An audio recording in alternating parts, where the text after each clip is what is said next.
acknowledges that illicit drug production endangers the health and safety of millions of Americans. For the first time, the annual threat assessment lists foreign illicit drug actors as the very first threat to our country. As the report highlights, Mexican-based cartels using precursors produced in China continue to smuggle fentanyl and synthetic opioids into the United States. Last year alone, these deadly drugs tragically killed more than 52,000 Americans, more than the number killed in attacks by foreign terrorists or foreign nations. Given these threats, we have to ask, are our intelligence agencies well postured against these threats? I'm afraid the answer is no, at least not yet. As the world became more dangerous in recent years, our intelligence agencies got more politicized, more bureaucratic, and more focused on promulgating opinions rather than gathering facts. As a result of these misplaced priorities, we've been caught off guard and left in the dark too often. I know that all of you agree that the core mission of the intelligence community is to steal our adversaries' secrets and convey them to policymakers to protect the United States. At the same time, it's not the role of intelligence agencies to make policy, to justify presidential action, or to operate like other federal agencies. After years of drift, the intelligence community must recommit to its core mission of collecting clandestine intelligence from adversaries whose main objective is to destroy our nation and our way of life. The reason is not that our intelligence community lacks dedicated patriots who show up to work every day to protect the American people. On the contrary, it has an abundance of them. The reasons are a misuse of resources, bureaucratic bloat, a default to play it safe, and a past administration that prioritized social engineering over espionage. Coupled with recent failures, the finding in today's Worldwide Threat Report should be a wake-up call to all of us to get our house in order. The status quo is proving inadequate to provide the President and Congress with the intelligence needed to protect the American people. As more storms gather, America's intelligence capabilities require urgent reform and revitalization. As the chairman of this committee, I look forward to working with each of you to strengthen America's intelligence edge and refocus our intelligence community on its core mission, stealing secrets. The American people deserve nothing less. We've assembled an impressive team to get this done, and I look forward to hearing your comments. Now I recognize the Vice Chairman for opening remarks. Well, thank you, Mr. Chairman, and good morning, everybody. I want to thank all the witnesses for being here. I got to say, I've been on the committee now for 14 years, and this year's assessment is clearly one of the most complicated and challenging in my tenure on the committee. And I want to get into that in a moment, but I want to first of all address the recent story that has broken in the news. Yesterday, we stunningly learned that senior members of this administration, and according to reports, two of our witnesses here today were members of a group chat that discussed highly sensitive and likely classified information that supposedly even included weapons packages, targets, and timing, and included the name of an active CIA agent. Putting aside for a moment that classified information should never be discussed over an unclassified system, it's also just mind-boggling to me that all these senior folks were on this line and nobody bothered to even check Security Hygiene 101. Who are all the names? Who are they? Well, it apparently included a journalist. And no matter how much the Secretary of Defense or others want to disparage him, this journalist had at least the ethics to not report, I think, everything he heard. Question I raise is like, everybody on this committee gets briefed on security protocols. We're told you don't make calls outside of SCIFs of this kind of classified nature. We don't know, and I'm going to ask, obviously. Director Gabbard is the executive in charge of all, keeping our secrets safe. Were these government devices? Were they personal devices? Have the devices been collected to make sure there's no malware? There's plenty of declassified information that shows that our adversaries, China and Russia, are trying to break in to encrypted systems like Signal. I can just say this, if this was the case of a military officer or an intelligence officer and they had this kind of behavior, they would be fired. I think this is one more example of the kind of sloppy, careless, incompetent behavior, particularly towards classified information, that this is not a one-off or a first-time error. Let me take a couple minutes and review some of the other reckless choices that this administration has made regarding our national security.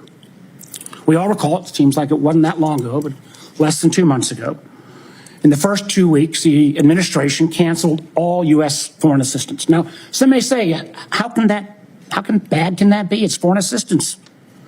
Well, U.S. foreign assistance paid for the units in Ukraine that provide air defense to civilian cities being attacked by Russia. Foreign assistance paid for guarding camps in Syria where ISIS fighters are detained. Foreign assistance paid for programs abroad that ensure that diseases like Ebola don't come home.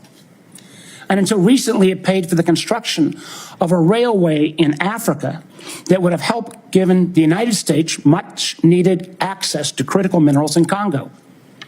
Now that project, China's going to try to finance it.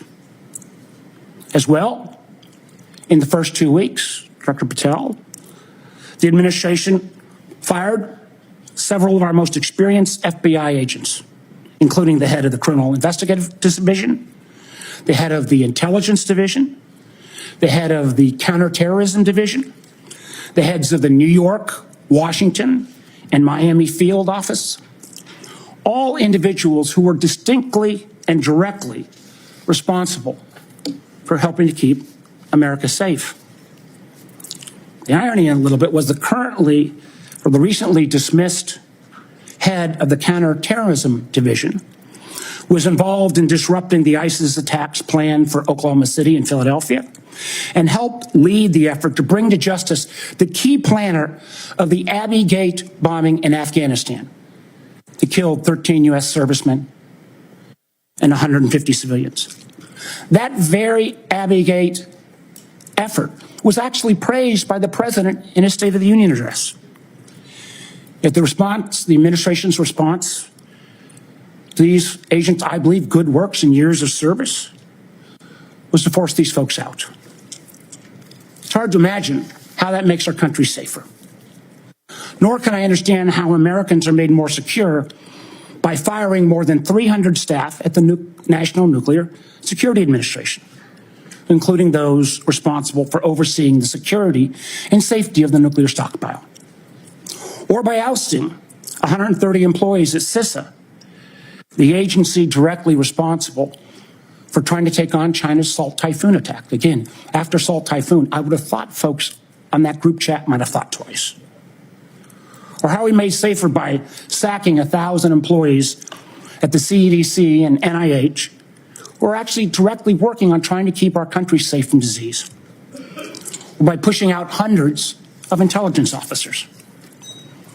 The amazing thing is that our intelligence officers, they're not interchangeable like a Twitter coder.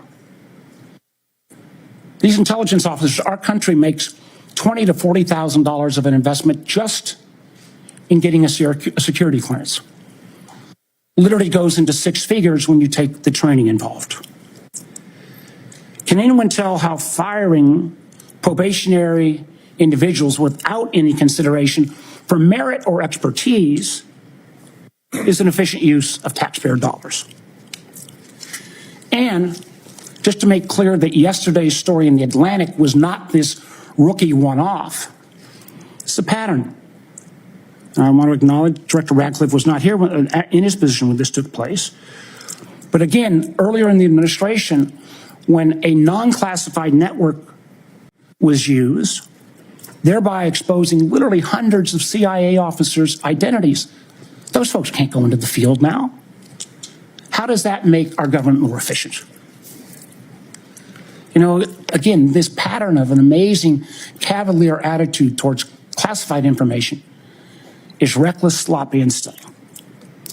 And perhaps what troubles me most is the way the administration has decided that we can take on all our problems by ourselves without any needs for friends or allies.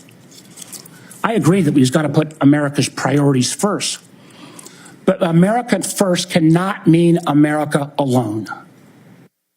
The intelligence we gather to keep Americans safe depends on a lot of allies around the world who have access to sources we don't have.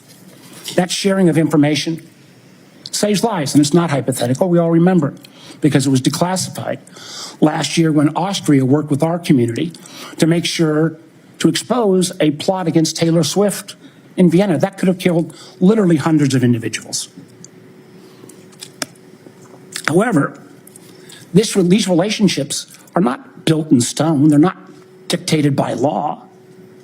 Things like the Five Eyes are based on trust, built on decades. But so often that trust is now breaking literally overnight. Yet suddenly, and for no reason that I can understand, the United States is starting to act like our adversaries are our friends. Voting in the UN with Russia, Belarus, and North Korea. That's a rogues gallery if I've ever heard of them.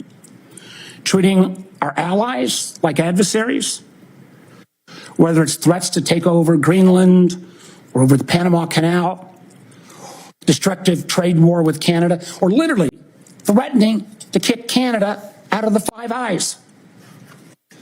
I feel our credibility is being enormously undermined with our allies, who I believe, and I think most of us on this committee, regardless of party, believes makes our country safer and stronger.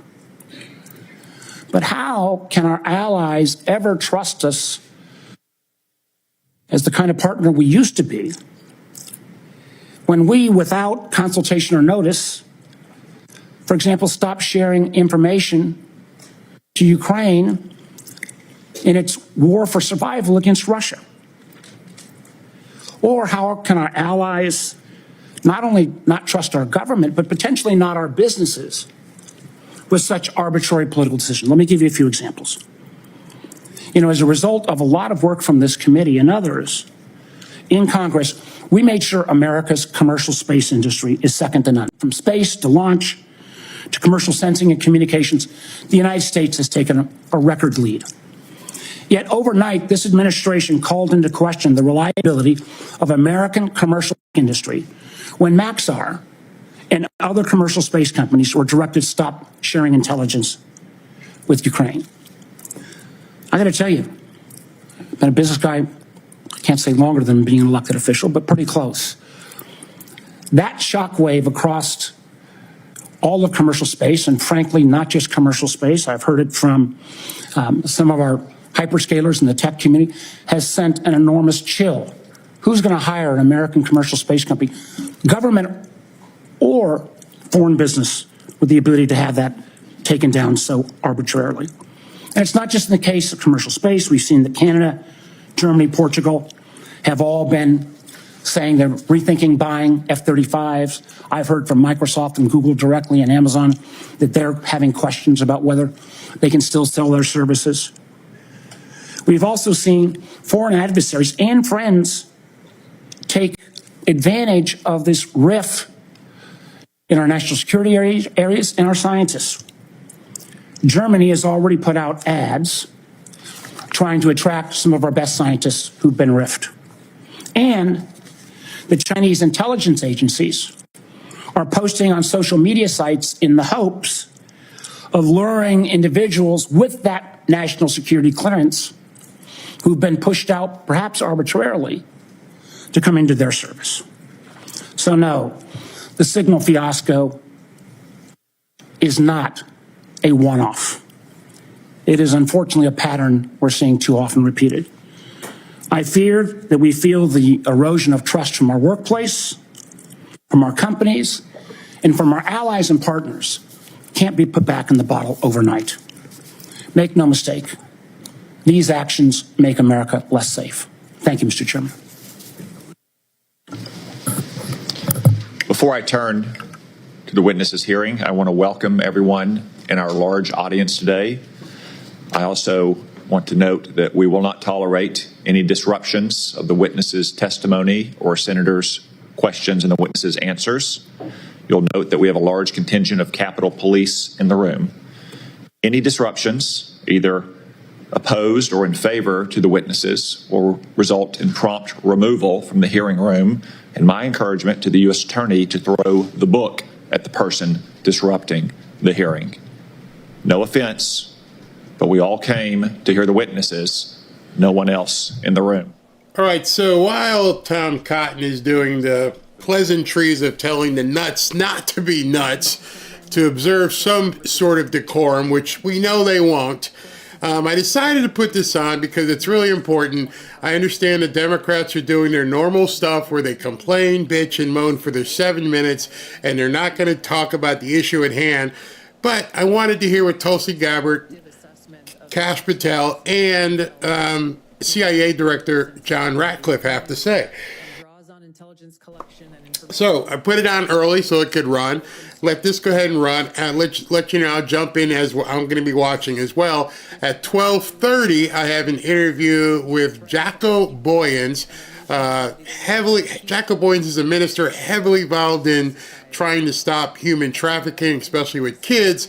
And then at 2 o'clock, I've got a live interview with, both the interviews are live, but at 2 o'clock, a live interview with Congresswoman Nancy Mace. So let's hear what these people have to say, just so you guys know.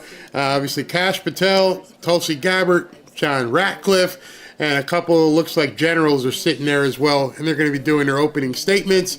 Something juicy happens, I'll jump in, but understand at 12:30 I've got the interview with Jacko Boyens, and I'll be answering comments. For once, I can actually stare at the comments and actually talk. So you know what's going to happen today, and it coincides with what happened with this leak to Signal. They're trying to make it a big deal. I personally think it's a trap. I think that there is a trap being set for some of these people to find out who is the mole. Where is the mole? Was it Mike Waltz? Did Mike Waltz walk into a trap? I don't know. We'll see if he gets booted. I noticed he's not here today.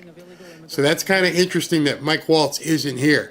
So let's listen in on what Tulsi Gabbard has to say here. Based on the latest reporting available for a year-long period ending October 2024, cartels were largely responsible for the deaths of more than 54,000 U.S. citizens from synthetic opioids.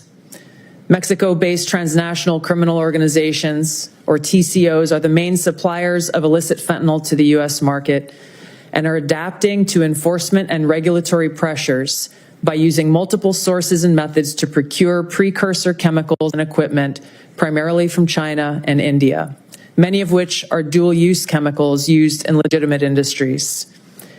Independent fentanyl producers are also increasingly fragmenting the drug trade in Mexico.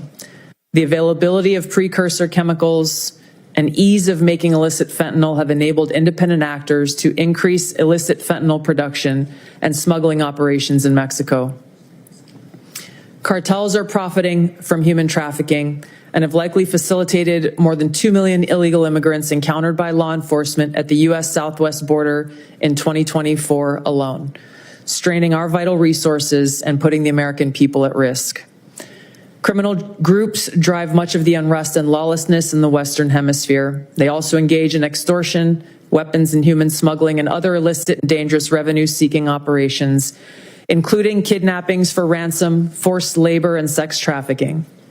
These and other human traffickers exploit vulnerable individuals and groups by promising well-paying jobs while confiscating their identification documents. They operate in the shadows, exploiting lawlessness in various areas and using coercion and intimidation to control their victims. While these key drivers of migrants are expected to persist, heightened U.S. border security enforcement and deportations under the Trump administration are proving to serve as a deterrent for migrants seeking to illegally cross U.S. borders. U.S. Border Patrol apprehensions along the southwest border in January 2025 dropped 85% from the same period in 2024. Transnational Islamist extremists such as ISIS and Al-Qaeda and affiliated jihadi groups continue to pursue, enable, or inspire attacks against the United States and our citizens abroad and within the homeland to advance their ultimate objective of establishing a global Islamist caliphate. This includes heightened efforts to spread their ideology to recruit and radicalize individuals in the U.S. and the West. While the New Year's Day attacker in New Orleans had no known direct contact with ISIS terrorists, he was influenced and radicalized by ISIS ideological propaganda, as one example. Al-Qaeda and its affiliates continue to call for attacks against the United States as they conduct attacks overseas. These jihadist groups have shown their ability to adapt and evolve, including using new technologies and tactics to spread their ideology and recruit new followers. A range of non-state cyber criminals are also targeting our economic interests, critical infrastructure, and advanced commercial capability for extortion, other coercive pursuits, and financial gain. These actors use a variety of tactics, including phishing, ransomware, and denial of service attacks, to disrupt our systems and steal sensitive and lucrative information using available technologies and U.S. cyber vulnerabilities. Ransomware actors last year, for example, attacked the largest payment processor for U.S. healthcare institutions. And another set of criminal actors conducted cyber attacks against U.S. water utilities. Some of these non-state cyber actors also operate as proxies for or emulate similar activities carried out by major state actors. While these non-state cyber actors often seek financial and intellectual property gains, they also carry out cyber operations for espionage purposes, targeting our critical infrastructure. Turning to key state actors, the IC sees China, Russia, Iran, and North Korea engaging in activities that could challenge U.S. capabilities and interests, especially related to our security and economy. These actors are in some cases working together in different areas to target U.S. interests and to protect themselves from U.S. sanctions. At this point, the IC assesses that China is our most capable strategic competitor. Under the leadership of President Xi Jinping, the People's Republic of China seeks to position itself as a leading power on the world stage, economically, technologically, and militarily.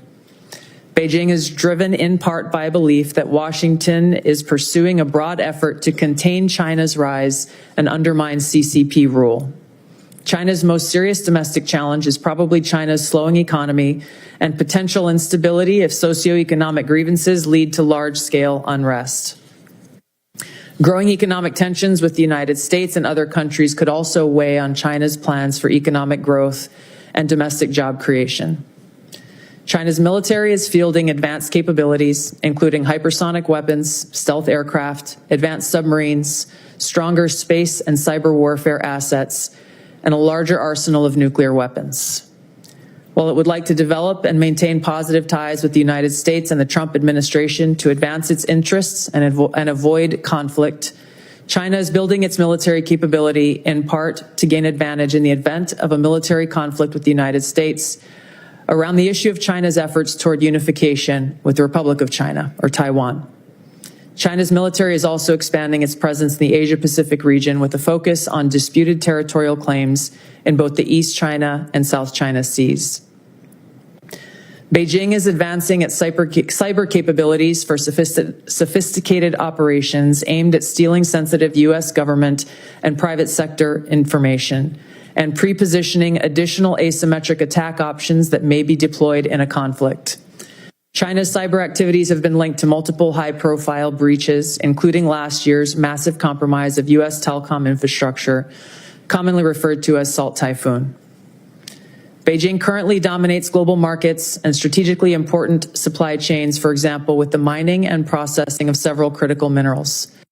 In December, China imposed an export ban to the United States on gallium, germanium, and antimony, all of which are important to the production of semiconductors and our defense technologies. This was in direct response to U.S. export controls on chips and to broadly limit PRC access to advanced chips and chip-making equipment. China also aims to compete in other critical global industries, including AI, legacy semiconductor chip production, biomanufacturing and genetic sequencing, and medical and pharmaceutical supply production. Leveraging often heavily state-subsidized production at greater scale, lower costs, and weaker regulatory standards than required in the West, Beijing's strategy has given it a leading position in many parts of these sectors and supply chains that support them.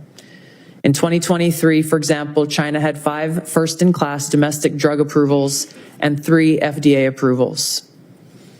Turning to Russia. Russia's nuclear and conventional military capabilities, along with its demonstrated economic and military resilience, make it a formidable competitor. Moscow has more nuclear weapons than any other nation that could inflict catastrophic damage on the United States and the world in the event of a major war that Russian leaders feared put them and their regime at serious risk. In late 2024, Russia announced updates to its public nuclear doctrine, expanding the conditions under which Russia would consider using nuclear weapons. Russia is building a more modern and survivable nuclear force designed to circumvent U.S. missile defense through reliable retaliatory strike potential. Russia intends to deter the U.S. by holding both the U.S. homeland at risk and by having the capabilities to threaten nuclear war in a conflict. Russia's developed advanced cyber capabilities and has attempted to pre-position access to U.S. critical infrastructure for asymmetric options and make it a persistent cyber threat. Russia's cyber activities have been linked to multiple high-profile breaches, including the 2023 hack of Microsoft. Russia is also fielding new capabilities in anti-satellite weapons meant to degrade U.S. and allied space infrastructure. Among Russia's most concerning developments is a new satellite intended to carry a nuclear weapon as an anti-satellite weapon, violating long-standing international law against such activity and putting the U.S. and global economy at risk. Iran continues to seek expansion of its influence in the Middle East, despite the degradation to its proxies and defenses during the Gaza conflict. Iran has developed and maintains ballistic missiles, cruise missiles, and UAVs, including systems capable of striking U.S. targets and allies in the region. Tehran has shown a willingness to use these weapons, including during a 2020 attack on U.S. forces in Iraq and in attacks against Israel in April and October 2024. Iran's cyber operations and capabilities also present a serious threat to U.S. networks and data. The IC continues to assess that Iran is not building a nuclear weapon, and Supreme Leader Khamenei has not authorized the nuclear weapons program that he suspended in 2003. The IC continues to monitor closely if Tehran decides to reauthorize its nuclear weapons program. In the past year, we've seen an erosion of a decades-long taboo in Iran on discussing nuclear weapons in public, likely emboldening nuclear weapons advocates within Iran's decision-making apparatus. Iran's enriched uranium stockpile is at its highest levels and is unprecedented for a state without nuclear weapons. Iran will likely continue efforts to counter Israel and press for U.S. military withdrawal from the region by aiding, arming, and helping to reconstitute its loose consortium of like-minded terrorists and militant actors, which it refers to as its axis of resistance. Although weakened, this collection of actors still presents a wide range of threats, including to Israel's population, U.S. forces deployed in Iraq and Syria, and to U.S. and international military and commercial shipping and transit.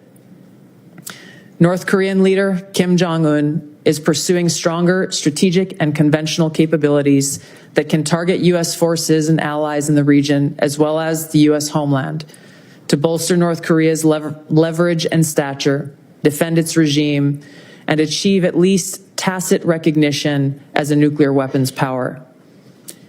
Kim's recently cemented strategic partnership with Russia supports these goals by providing him greater financial, military, and diplomatic support, reduced reliance on China, and providing North Korean forces and weapons systems authentic warfighting experience. Kim views his strategic weapons advances since 2019, its deepening ties with Russia, and North Korea's economic durability is strengthening his negotiating position against Washington's demands for denuclearization and lessening his need for sanctions relief. North Korea is probably prepared to conduct another nuclear test on short notice and continues to flight test its ICBMs to demonstrate their increasing capabilities as leverage in future negotiations. Since 2022, China, Russia, Iran, and North Korea have grown closer. Removing the accelerant of the war in Ukraine is unlikely to revert these bilateral relationships to a pre-war 2021 baseline, leaving room for new strategic priorities and world events to create new incentives or challenges to their currently high levels of cooperation. Russia has been a catalyst for much of this expanded cooperation, driven heavily by the support it has needed for its war effort against Ukraine, including protection from U.S. and Western sanctions. In addition to its exchange of military and other resource capabilities with North Korea, Russia has relied more heavily on China's financial and defense industry backing, and also has increased combined military exercises with China to signal shared fortitude against the United States and U.S. allies in the Asia-Pacific region. With Iran, Russia has also expanded financial ties to mitigate sanctions. Iran has become a critical military supplier to Russia, especially of UAVs, in exchange for Russian technical support for Iranian weapons, intelligence, and advanced cyber capabilities. In conclusion, the threats that we see to U.S. national security are both complex and multifaceted, and put the lives, safety, and well-being of the American people at serious risk. As the heads of the American people's intelligence community, we will continue to provide the President, Congress, and our warfighters with timely, unbiased, relevant intelligence to keep the United States secure, free, prosperous, and at peace. To the American people specifically, our intelligence community exists to serve you and to ensure your safety, security, and freedom. Thank you. Thank you, Director Gabbard. As I mentioned in my opening remarks, the annual threat assessment for the first time lists cartels and traffickers as the very first threat. Director Patel, I'm pleased to say that the FBI's Little Rock field office has been doing its part in addressing this threat. The field office, along with other federal, state, and local law enforcement agencies, have arrested nearly 300 immigrants in my state in 2025 so far. Could you provide some color about the nature of the threat these illegal immigrants have posed, not just to Arkansas, but our nation, perhaps including some of the details of the horrific offenses they've committed against the American people? Thank you, Mr. Chairman. Mr. Vice Chairman. Witness will suspend. The greatest threat to global security is Israel, and the whole world knows it. Stop funding Israel! Stop funding Israel! Stop funding Israel! Stop funding Israel! So that protester was a code pink lunatic saying the greatest threat to world peace is funding Israel. I will observe, for the benefit of the audience here on television, that Code Pink is funded by Communist China as well, which simply illustrates, speak up now if you want to be removed as well, whoever's saying that. Wow.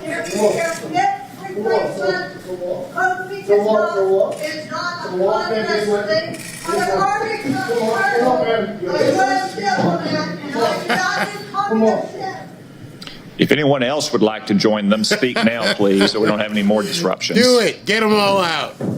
As I was saying, the fact that Communist China funds Code Pink, which interrupts a hearing like this about Israel, simply illustrate Director Gabbard's point that China, Russia, Iran, North Korea, and other American adversaries are working in concert to a greater degree than they ever have before.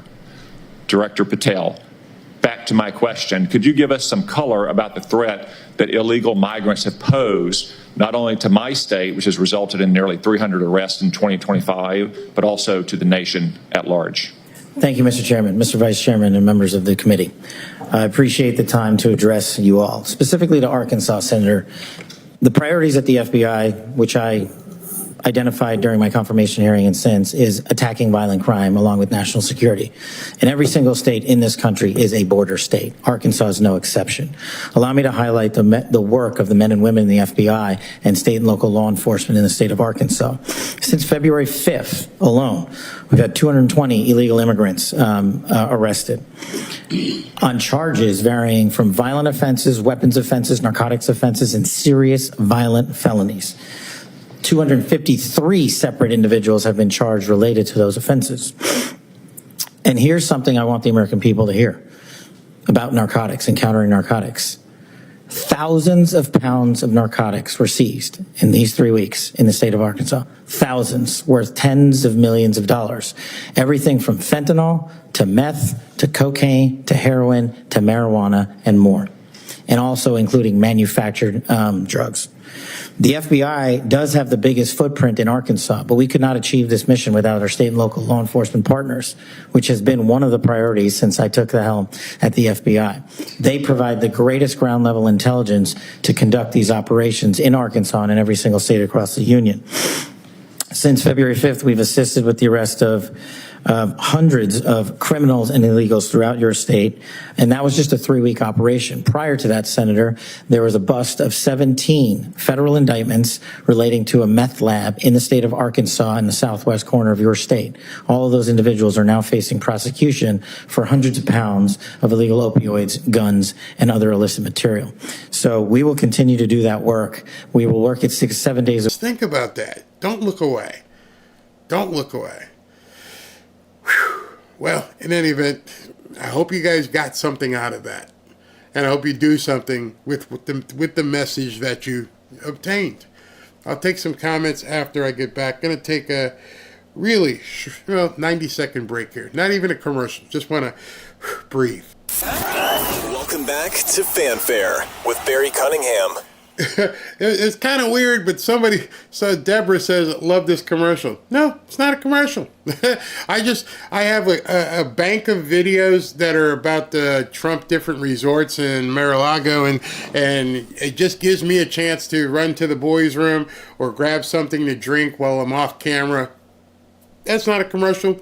Not asking you, I don't know, I don't even know what it costs to join Doral Golf Club. At this point, it was just 90 seconds for me to breathe, and especially when I've got a cold that I'm getting over with, it's just something to put in there. Had a golf simulator in the 90s. Okay, I really want to play that course. It's supposedly a great course, and that was the other reason. Put that on. It's like a huge stress release, just looking at the golf course and the pool and just being able to chill. I didn't want to throw a commercial message out there at you right there. Oh my God, I'm so mad. I'm sick to my stomach that there are people in this world that's hurting God's children. It makes me cry. Yeah, it can drive you crazy. All right, so we've got Nancy Mace coming up at 2 o'clock, and then we're going to, she needs no introduction. So when she gets on, we're just going to jump right into everything that's been going on. So what I'm going to do right now, in the interim between her coming back on, is play some more of this hearing that was going on, and we'll see her at 2 o'clock. So I'm going to pick up where we left off. Hold on. Tom Cotton is talking to Kash Patel, and I just want to hear what Kash Patel has to say, and then we can jump back in. You know what I'll do? I'll let the GOP guys talk and do their, and then when a Democrat gets on, I'll let them talk for a couple seconds, and then we'll jump back out. This is crazy, and so not putting this on to get your mind away from what you just heard. It's just something important going on today. So let's take a listen. Information had gotten out. American lives could have been lost. The Houthis had this information, could reposition their defensive systems. So I want to get a little more information about this. Director Gabbard, did you participate in the group chat with Secretary of Defense and other Trump senior officials discussing the Yemen war plans? Senator, I don't want to get into the specifics. Ma'am, were you on? You're not going to be willing to address. So you're not. Are you denying? Matt, will you answer my question, ma'am? You were not TG on this group chat. I'm not going to get into the specifics. So you refuse to acknowledge whether you were on this group chat. Senator, I'm not going to get into the specifics. Why are you going to get into the specifics? Is it because it's all classified? Because this is currently under review by the National Security Council. Because it's all classified? If it's not classified, share the text now. As the White House previously stated, is it classified or non-classified information on this text? I can confirm. Director Radcliffe, were you on the group chat? Senator, I was on a signal messaging group. So you were the John Ratcliffe on that chat? I was. Thank you, thank you. Can I provide some context, Senator, to that? Yes, but I've got a series of questions. Well, but I think it's important because at the outset, you made a couple of comments about signal messaging using encrypted apps.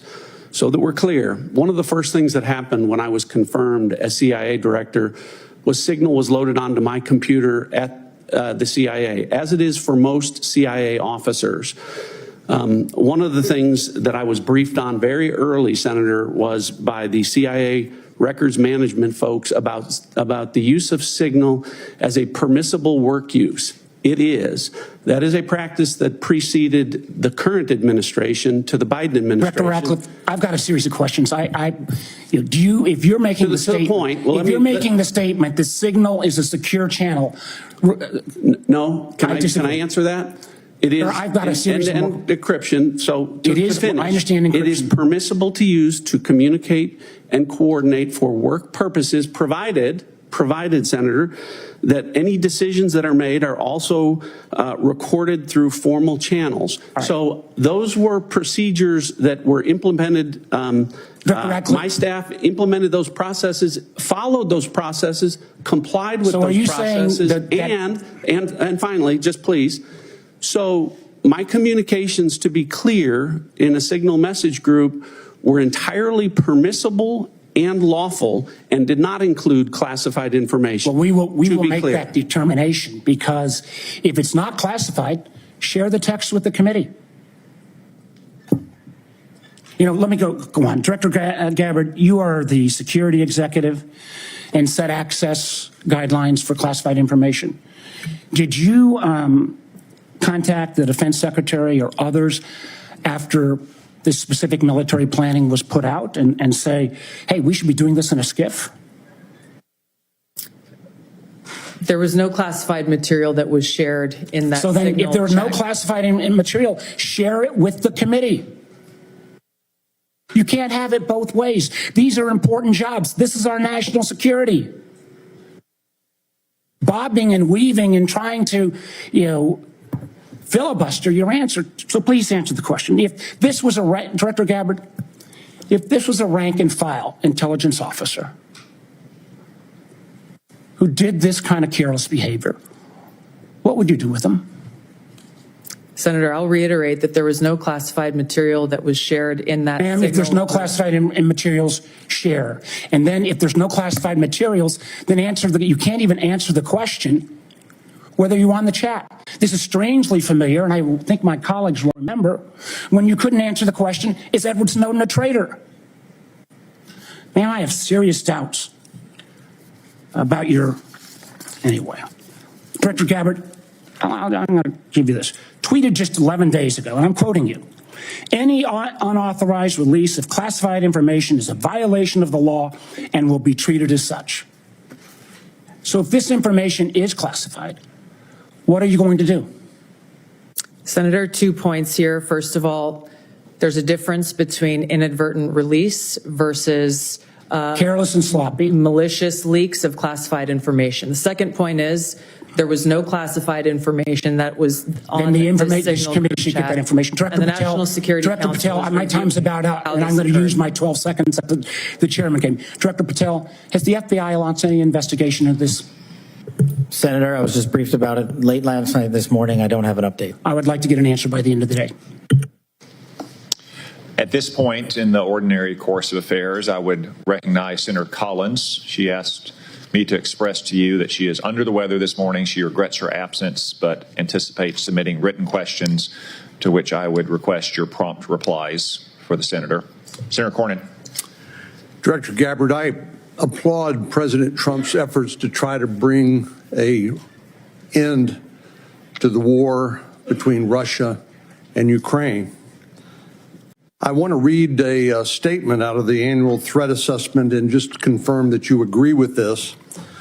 It says Russia views its ongoing war with Ukraine as a proxy conflict with the West, and its objective to restore Russian strength and security in its near abroad against perceived U.S. and Western encroachment has increased the risks of unintended escalation between Russia and NATO. Do you agree with that statement? And that is in the annual threat assessment, correct? Correct. I'd like to refer to an AP story, Associated Press, dated March 21st, 2025. The title of the article is "Western Officials Say Russia is Behind a Campaign of Sabotage Across Europe." This AP map shows it. Mr. Chairman, I'd like to ask unanimous consent that speak made part of the record. Without objection. The document that AP compiled, and I presume this is through open sources, documented 59 incidents, including cyber attacks, spreading propaganda, plotting killings, or committing acts of vandalism, arson, sabotage, or espionage. Is that consistent with your understanding and impression of what Russia's currently engaged in Europe? Senator, I haven't seen that specific article, but I can confirm that we assess Russia's attempts to conduct such sabotage activities in Europe. Thank you. One of the things that I'm most concerned about following some of the discussions between Russia and Ukraine and the United States and our other allies, obviously, as I said, peace between Ukraine and Russia is the desirable end state. I think you'd have to be crazy to say otherwise. But I also want to talk a little bit about the unexpected or maybe unintended consequences of European insecurity. I know the incoming Chancellor of Germany has talked about the possibility that Germany might share its nuclear weapons with Ukraine and suggested that the UK would be part of that. I know that Poland has talked about acquiring nuclear weapons, and perhaps other European countries to make up for what they view as a receding of the American umbrella of protection. General Krause, what would be the result of the proliferation of nuclear weapon-armed countries in Europe if, in fact, that would occur as a result of the perception of European insecurity? Senator, thank you for the question. One of the things that the intelligence community works very hard on is to understand who has nuclear weapons throughout the planet. And as discussed in the opening statements, both by the chair and by Director Gabbard, the proliferation and the increase in the types and the lethality of nuclear weapons is one of the things that we have to track and we as a nation are going to have to face. It has changed dramatically in the last 5 years and will continue to change over the next 5 years. The addition of additional countries which have their own deterrence policies and will act in a nuclear dialogue, or the presence of those weapons, the security of those weapons, the movement and the threat of use of those weapons complicates the environment by which all of us will operate and will complicate all of the decisions by which all future conflict and the political decisions that we support of the decision makers. It makes the world a more dangerous place, does it not? Senator, yes, it does. And just by way of history, Ukraine used to have the third largest arsenal of nuclear weapons on the planet. But as a result of negotiations between Russia and Ukraine and the United Kingdom, the Budapest Memorandum documented a commitment by Russia and the United States to protect the territorial integrity of Ukraine in exchange for them giving up their nuclear weapons. Did I correctly summarize the content of the Budapest Memorandum back in 1994? Yes, Senator, you did, and Ukraine willingly gave up its weapons for the protection of others. Thank you very much. Senator Wyden. Thank you, Mr. Chairman. And obviously, my colleagues and I feel very strongly about the war planning meeting over unclassified phones. Obviously reckless, obviously dangerous. Both the mishandling of classified information and the deliberate destruction of federal records are potential crimes that ought to be investigated immediately. And I want to make clear that I'm of the view that there ought to be resignation, starting with the National Security Advisor and the Secretary of Defense.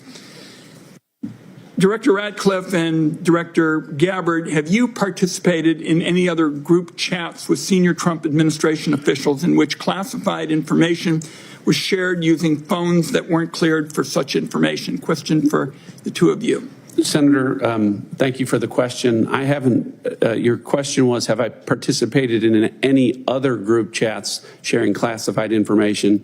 To be clear, I haven't participated in any signal group messaging that relates to any classified information at all. Okay. Director Gabbard? Senator, I have the same answer. I have not participated in any signal group chat or any other chat on another app that contained any classified information. Yeah, and I just think it's important to follow through here. Would the two of you cooperate with an audit to confirm that that is that is the case? I have no objection. Senator, I'll certainly comply with any follow-up that the National Security Council would deem appropriate. But again, to be clear, the use of signal message end-to-end encryption applications is permissible and was, in this case, used permissibly, at least to my understanding, and in a lawful manner. The seriousness of this is so clear. That's why I want to have an audit, and both of you gave me an answer indicating that you would be open to that, and I appreciate it. Director Patel, you weren't in this particular group chat, but have you participated in any chats on unclassified phones with other administration officials relating to national security? And if so, on what other topics? Thank you for your question, Senator, and not that I can recall. Okay. Question I have for you, Director Gabbard, involves this question of Elon Musk wasn't going to see the military's China war plans because he said he, quote, has business in China and he would be susceptible perhaps to that. That was his comment. So as DNI, you're responsible for security clearance policies across the government. Under your watch, how are you going to go about carrying out this obligation? Because I think it obviously is a very significant one in terms of American national security. Thank you, Senator. As you know, the Office of the Director of National Intelligence provides oversight over these different 18 intelligence elements. Leaders within those elements are empowered with that responsibility to uphold the trust that the American people have placed in them. In this example that you cited, both Secretary Hegseth as well as President Trump completely denied the assertion that Elon Musk was going to receive any kind of classified war plan brief pertaining to China or any other country. So on the question of whether the president has the prerogative to get clearances is really the area that I want to touch on, because you're formally responsible for security clearance policies, and that's why I'm asking about it. So can a president decide who gets the clearance? Yes. So what about your role? You're formally responsible for security clearance policies. That is also true. So how do we resolve it? The president just gets his way. The elected president and commander-in-chief has the authority to provide a security clearance to those who he deems necessary. Mr. Chairman, and to the ranking member, I think we have to have a further discussion on this and figure out what the ground rules, are. I think it's clear what the director says. I just think we need more clarity, because I think you have the formal responsibility for security clearances, and now we've heard that this somehow is going to be the president's project, and I think we ought to have further discussions. Thank you, Mr. Chairman. Senator Langford. Mr. Chairman, thank you. Thank you to all of you. Your service to the country. It matters. There are a lot of citizens of our country right now that have much greater security in their life because of the work that you do and the people that are working around you do. So I just want to say I appreciate that. For the folks in Oklahoma, they would definitely want me to be able to say thank you for your service. Let me ask a couple of questions on this. Director Gabbard, let me start with you on this. Iran has been listed as one of the top sponsors of terrorism for a very long time. They are the primary armors of Hezbollah, of Hamas, of the Houthis. They're arming the Russians to be able to kill Ukrainians. They continue to be able to destabilize the region. And just in the recent days, when many nations in the Gulf region have talked about how to provide greater stability, Iranian leadership stepped out and made very clear statements. They want a one-state solution for Israel, and it's to drive out all Jews.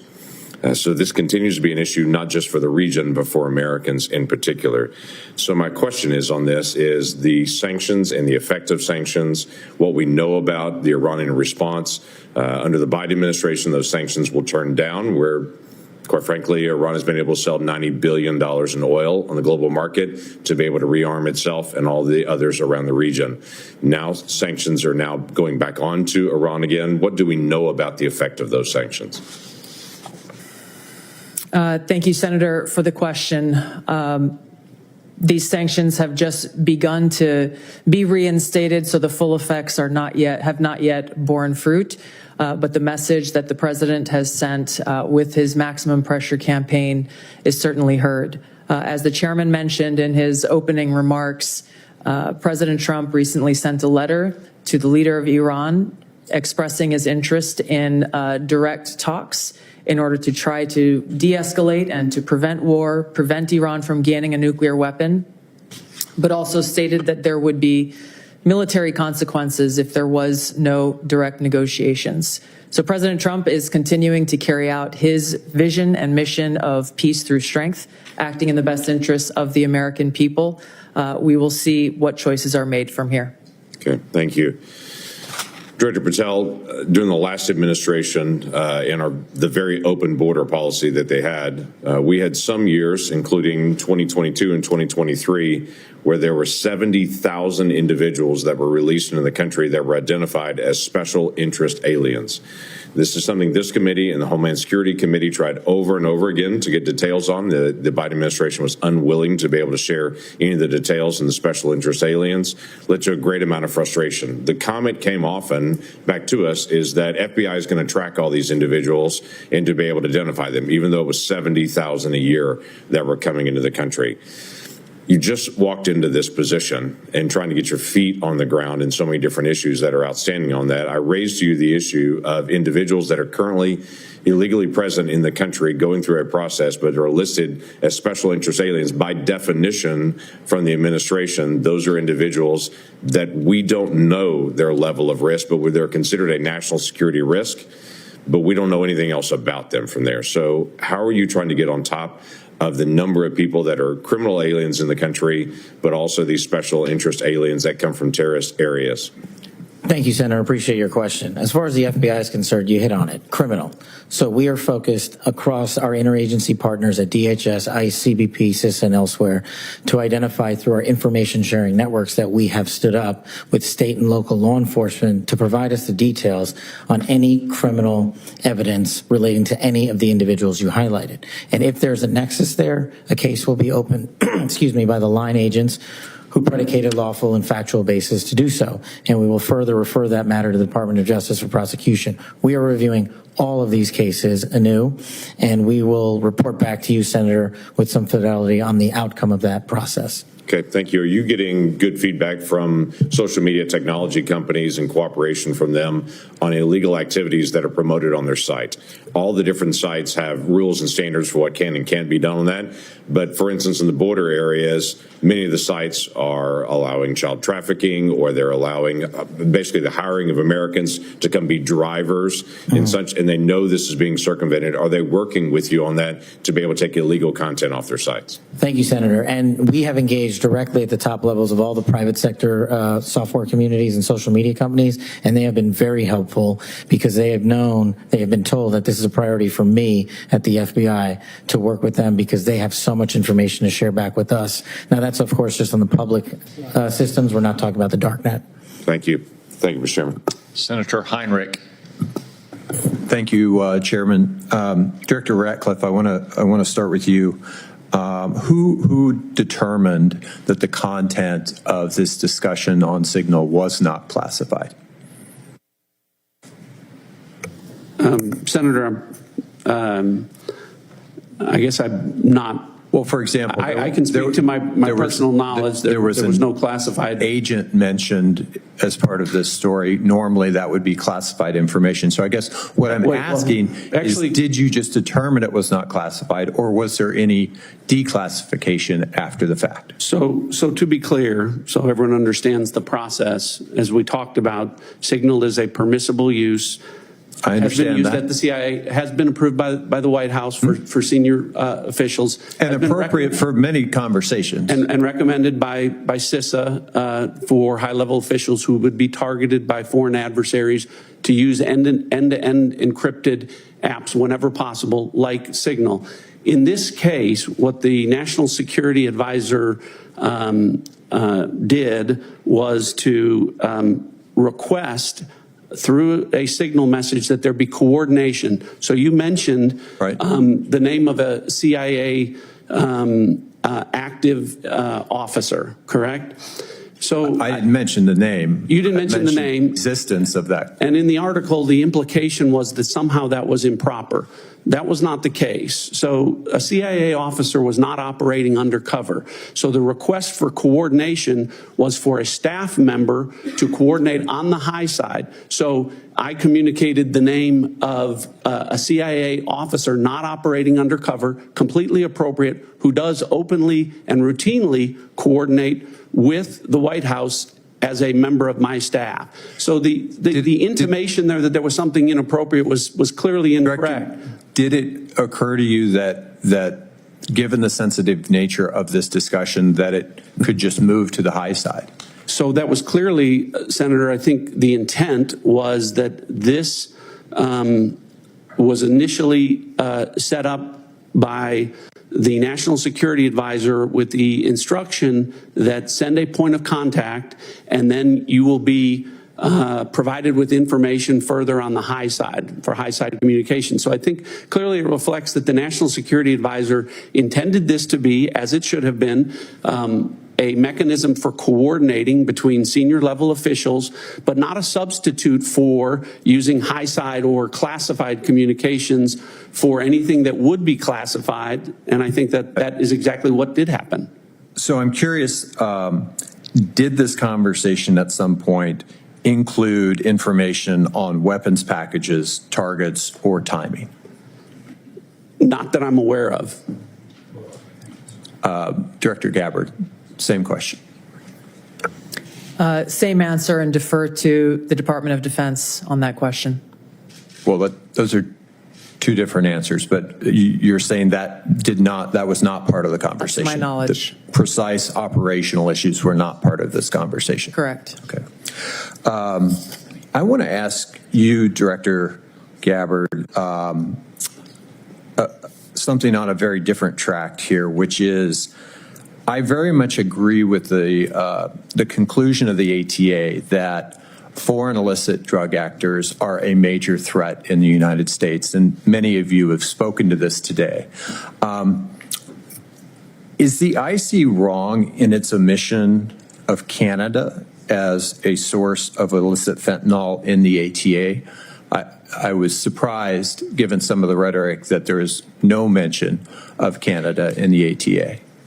Senator, the focus in my opening and the ATA was really to focus on the most extreme threats in that area. And our assessment is that the most extreme threat related to fentanyl continues to come from and through Mexico.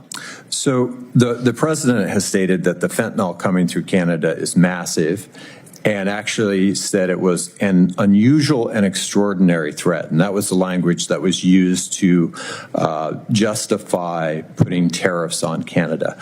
I'm just trying to reconcile those two issues. Is it an unusual and extraordinary threat, or is it a minor threat that doesn't even merit mention in the annual threat assessment?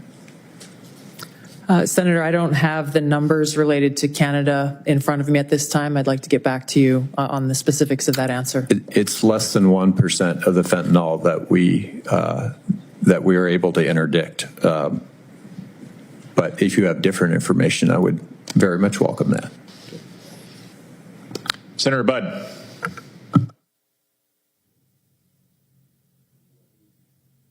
Thank you all for being here. And Director Gabbard, prior to your role here, we had a big storm in western North Carolina, and you were among those first from outside our state to show up. So thank you for your work there. Thank you for your ongoing work there and that of your family as well. It was good to see them when out in western North Carolina last week, so thank you. Director Hawk, so what do we need to do in regards to Volt Typhoon? There's a lot of pre-positioning that went on there. So where are we with that? And what do we need to do in regards to our power companies, whether it's generation or distribution, Duke Energy in my home state, or even the rural electric co-ops? What do we need? What have we learned? And what can I tell them? Senator, 99% of the critical infrastructure in the United States is controlled by private companies.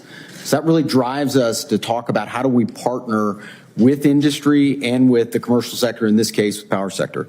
Volt Typhoon began when industry came to the intelligence community and said, we're seeing anomalous activity, can you help us gain context? And we were able to bring context to that to be able to understand what the threat was and then to ultimately be able to identify who was behind that threat. Since that time, we've continued to work very closely with industry to be able to determine what are the right ways for us to be able to pursue these threats within networks to enable the interagency, to enable our partners and industry to be able to pursue them. That's the approach we have to take. It is a collaboration between the government and industry to be able to eradicate these threats, and we have continued to pursue them together since our first identification and notification that we did related to this particular threat.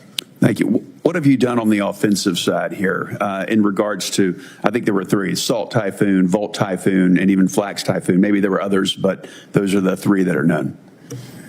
Senator, I've been given really clear guidance in terms of what the Secretary of Defense expects in terms of our aggressive approach to be able to restore deterrence, and I look forward to talking with you about that in the closed hearing. Look forward to that. Directors Gabbard and Ratcliffe and Patel, thank you all again for being here. So as you're all keenly aware, Section 702 of FISA is an extremely useful authority to help keep our nation safe. I also know that we need to rebuild American people's trust and confidence that such authorities are not being misused by the intelligence community to unlawfully target Americans. So since taking over your respective agencies, can you tell me and tell the American people how effective the recent changes have been in protecting privacy and civil liberties of each and every Americans? And then, if you will, comment on how useful the authority is in generating intelligence that actually protects the homeland. We'll start with you, Director Gabbard. Senator, Section 702, which authorizes the foreign collection of non-U.S. persons outside of the United States, continues to be one of our most effective collection tools to ensure our national security. There are a number of reforms that the Senate passed, that Congress passed last year that have proven to strengthen the protections of Americans' Fourth Amendment rights. In the short time that I've been in the seat, I've seen a few examples of that directly, most recently through the FISA court, calling in an amici to come in and weigh in on a dispute regarding provisions that would further protect Americans' Fourth Amendment rights. I'll be visiting our friends at the NSA next week and doing a quote-unquote ride-along to observe directly how those reforms that Congress passed are being implemented to protect Americans' civil liberties, and look forward to reporting back after I've had that opportunity. Thank you. Director Patel. Thank you, Senator. With my background in FISA and 702, I just want to clearly delineate between FISA Title 1.3 and 702 collection. We need to both ardently defend its use, but also ardently support reforms that allow the American public to entrust that those charged with those capabilities are not violating the Fourth Amendment or any other violation. Speaking to Title I, Title III, when it comes to U.S. persons, I have already included an amendment in terms of FBI language to make sure that when a U.S. person is targeted, that the FBI specifically is responsible for culling through all exculpatory information that is reasonably known and satisfying that burden and stating it in the application. When it comes to 702, Senator, some of the biggest enterprise efforts we have had to thwart national security risk would not have occurred if 702 collection had gone dark. And the FBI continues to use that information to protect the homeland. We've had multiple takedowns in the last 6 months based on 702 and interagency collection processes, but we just need to ensure the American public, and I'm working with my team, that even in the 702 sphere, American citizens' information is protected. Thank you all. I look forward to the discussion in the closed session. Senator King. Thank you, Mr. Chairman. Director Gabbard, I didn't intend to get into the Jeffrey Goldberg story, but something you said has sort of puzzled me. According to open source reporting at 11:44 on the morning of March 15th, Secretary Hegseth put into this group text a detailed operation plan, including targets, the weapons we were going to be using, attack sequences, and timing. And yet you've testified that nothing in that chain was classified. Wouldn't that be classified? What if that had been made public that morning before the attack took place? Senator, I can attest to the fact that there were no classified or intelligence equities that were included in that chat group at any time. So, and I so the attack sequencing and timing and weapons and targets you don't consider to should have been classified? I defer to the Secretary of Defense and the National Security Council on that question.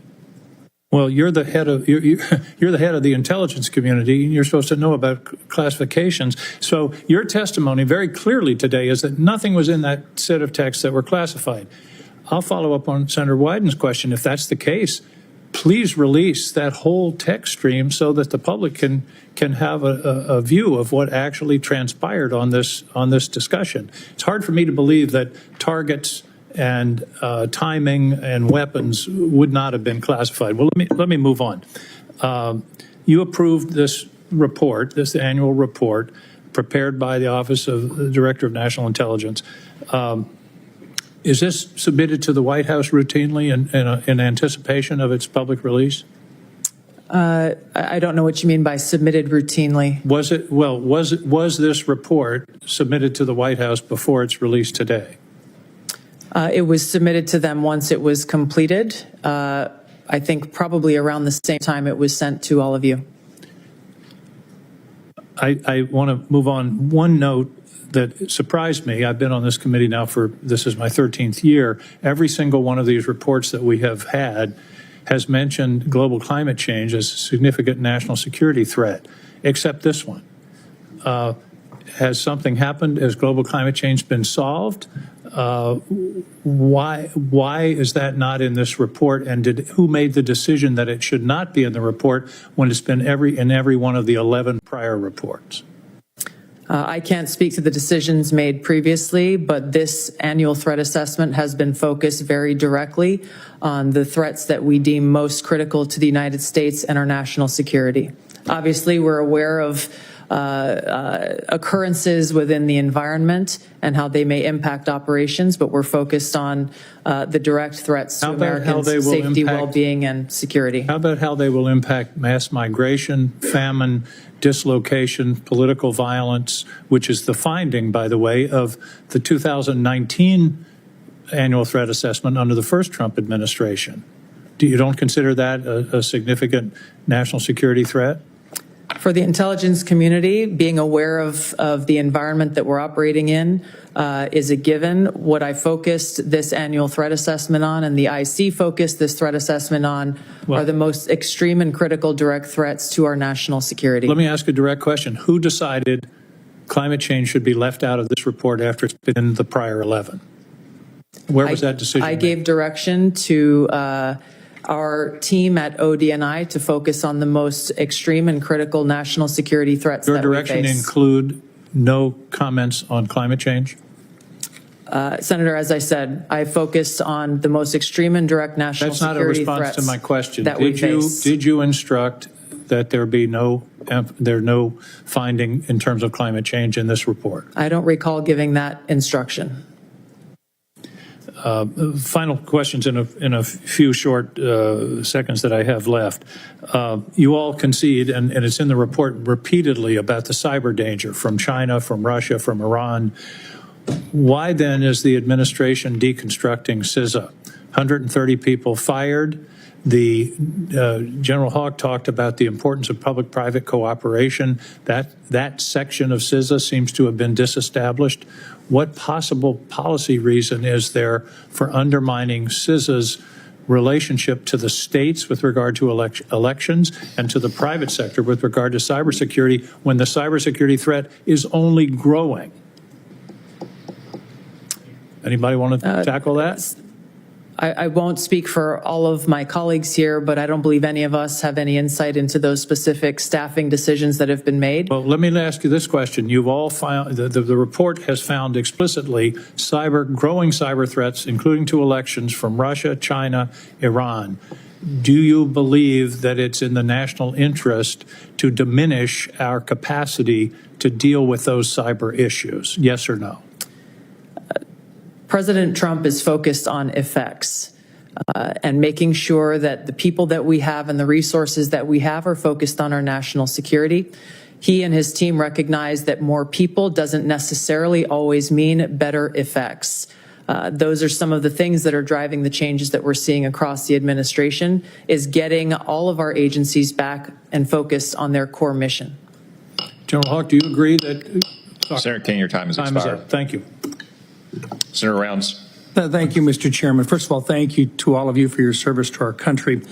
With regard to the issue surrounding Signal, I'm going to address it, but I'm going to address it in the closed session so that we can get more in depth into that issue. In the meantime, I want to direct my first question to Director Ratcliffe. As the debate continues in Washington regarding spectrum, what can you share in this unclassified setting regarding the critical nature of spectrum to national security interests generally? Thanks for the question, Senator. I know this is an issue of great interest to the Senate, and the potential auction of commercial space on spectrum. Those, as you correctly point out, the discussions about spectrum, I will start out by saying there are national security implications from such an auction were to take place to both the DoD and the IC. I think the discussions that we need to have in a classified setting, I can relate to you that the direction from early meetings that we've had is that the discussion about where that might take place would not affect specifically CIA or IC equities. And I hope that's the case and where the discussion goes. But I think we need to be concerned that a public auction at bans at certain levels would have an impact on our ability to deliver an accurate intelligence picture. In other words, there are parts of the spectrum which simply cannot be shared with the commercial. That's correct. All right. Thank you. And we can talk about the specific reasons about why in a classified setting that would cause a diminishment of our ability to deliver a good threat picture to the commander-in-chief. And in some cases. Okay, so I want to jump in and get ready for, excuse me, my interview with Nancy Mace, waiting for her to log in and everything. But this hearing we've been watching, something weird about it. And let me just give you some information in terms of why it's weird to me. This hearing didn't get scheduled last night. This hearing was on the docket for quite some time. It just seems kind of weird that the day before the hearing, this thing with the Atlantic and the Signal and the chat group gets exposed yesterday, right before this hearing, that they knew would be televised, to give the Democrats fodder, something to talk about. I have held, I have no inside baseball knowledge. I have held that this information, that came out yesterday, was a trap. I believe it was a setup. Some way to damage Trump's agenda. Remember, we're dealing with a class of people who don't care and will do anything to stop MAGA, to stop President Trump. And as this was playing, I happened to notice something pop up. And I want to show you this because I guess I'm not the only person who feels this way. Jack Posobiec went on Steve Bannon's War Room this morning, and he posted this. Breaking. 100% coordinated op with the Democrats on the Senate Security Commission. Timed right before the hearing. This is about derailing MAGA, the agenda, isolating cabinet members to turn them against each other. That's what we're seeing. This is what they do. And I saw that and I went, other people are beginning to see the timing of this and what happened and how it happened. I don't know how it happened. I don't know how this newspaper reporter, website reporter happened to be on this chat list. Don't know.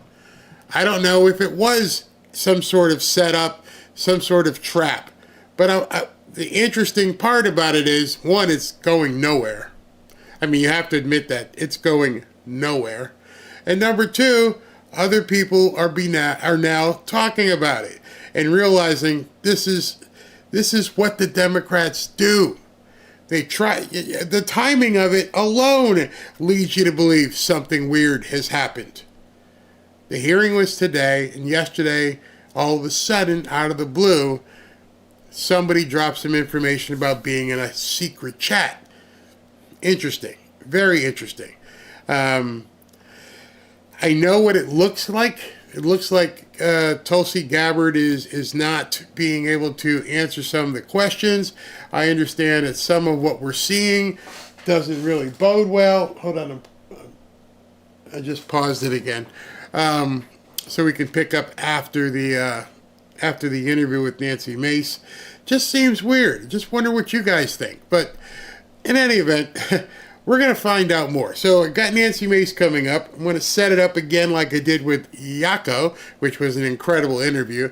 Couple of videos I've seen in the last 2 days about Nancy Mace, and we're going to dig into this stuff.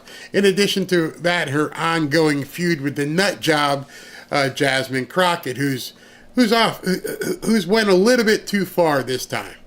I mean, today she supposedly, you could see it on video, she assaulted Laura Loomer's, one of her reporters, grabbed the guy's cell phone or camera and threw it. She called Greg Abbott Hot Wheels because he's in a wheelchair. This is who the Democrats want to represent them? Man, this party is in a big bowl circling thing. So let me show you this video from Nancy Mace earlier, I think it was yesterday. Also, Letitia James, the Attorney General of the state of New York, but also Anthony Blinken, Jake Sullivan, and some of the others, well-known names, including, for instance, Hillary Clinton and Kamala Harris. Is the president, I guess, is he taking out vindictiveness, I guess, against some of his political enemies here? Well, I would argue that being vindictive is trying to try and prosecute a former president for federal crimes in state court. That's what Alvin Bragg did. We have to stop protecting the deep state. I mean, there are people that are on that list that lied about the laptop, for example, that spied on President Donald Trump's campaign. These people have weaponized America's national security for their far left interests, for the interests of the Democrat Party. And it ends here, it ends now. And I hope that he fights back even harder against these people who have disregarded our country, our values, and our Constitution. Exactly. I mean, everything you're seeing right now, from the USAID stuff to this hearing on up at the Senate, it's all about protecting the deep state. I mean, it's incredible.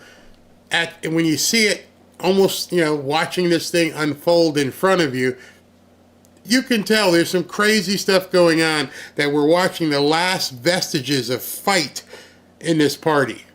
Complete, absolute insanity. The second video she put out from the same interview.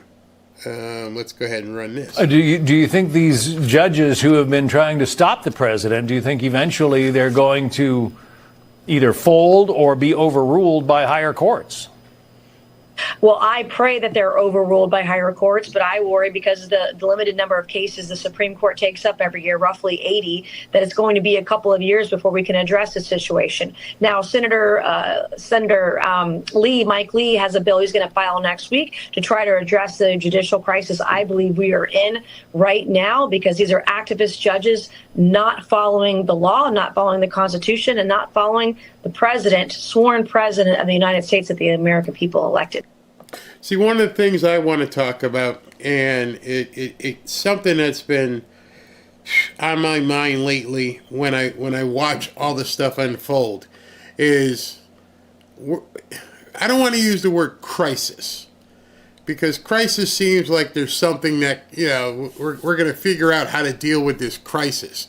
Down here in South Florida, I'm sure where Nancy Mace is, you deal with hurricanes, and it's not crisis, they're emergencies. The state of emergency. And right now, I feel, and this is one of the things I want to say to her, is I feel like we're in, quote, a state of an emergency. That something has to be done to, address the problem head on, and it's not conventional means. If you have a problem, can't wait for SCOTUS. And in that regards, if we are in a break glass moment, what comes next? How do we deal with that? I'm not sure we've ever been at such a break glass moment. Remember, when we're in wars and 9/11 happened, even then, it took some time for people to assess, what are we doing? Let's fix it. Let's rescue people. Let's clean it up. And then you take time to address what happens. And you have a game plan. How are you going to attack? And you have a game plan. How are you going to attack? How are you going to catch the nut job that you thought at that time orchestrated all that? You didn't just immediately push a button and go boom. No, you had to sit back. They probably went in the situation room. We're going to do this and do that. I want to know, are people in a situation room somewhere right now in Washington looking to deal with this emergency? Because we are. I don't think you can. I'll ask her. I'll ask her straight up. Do you think we're in an emergency right now? So I want to talk to you about gold and silver. I showed you guys yesterday the chart and how things are just going up. I showed you the Tesla chart, and I think at this point we are on the precipice of something huge, as Donald Trump would say. April 2nd, as he calls it, is Liberation Day. What is going to happen in America? I'm not sure. But what I am quite sure of, it's going to be financially liberating. And I just hope you guys are ready to take advantage of it in any way you possibly can. So I've got this message from Lear Capital. As you know, President Trump has assembled the Avengers to make America great again. And of course, we're all excited and ready to see them get to work. But with everything we're seeing right now, don't take your eye off the ball. Things could get much worse before they get better. With the possibility of World War III still looming, and with the Democrats doing everything they can to impede Trump, you still need to keep your guard up and your money protected. Oh, and our national debt is still massively increasing. Don't get me wrong, I have high hopes for Trump's America, but I also have a family to look out for. You see, Trump and the Avengers have quite the uphill battle ahead. That's why I'm making sure I'm protected, and I'm recommending that you do the same. One way to be protected is by diversifying your portfolio. That's why on this channel I've been happy to partner with Lear Capital.